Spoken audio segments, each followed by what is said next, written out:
Living under the weight of emotional abuse is like being trapped in a house with no windows. You can't see the light outside, but you know it exists somewhere.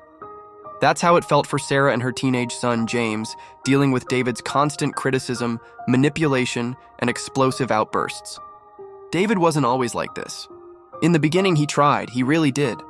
He wanted to be the father he never had growing up. But somewhere along the way, his own unresolved trauma and struggles turned into a darkness that began to poison their home. His words became weapons, cutting deeper than any physical wound could. "You're worthless," he'd say to Sarah in front of James. "Can't you do anything right?"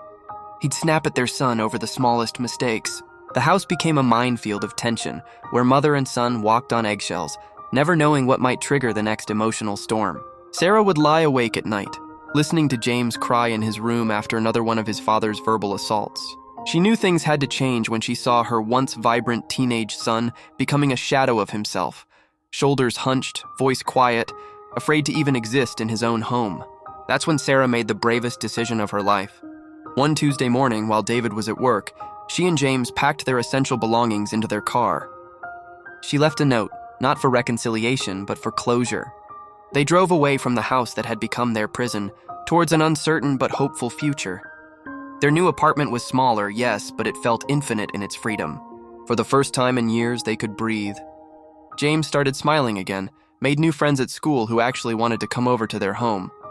Sarah watched her son laugh freely, no longer flinching at sudden movements or loud voices.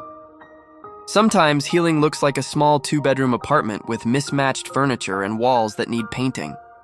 But more importantly, it looks like a mother and son rediscovering joy, peace, and the wonderful feeling of being able to just be themselves, without fear, without shame, without apology. Their story isn't about the broken home they left behind, it's about the whole one they built together.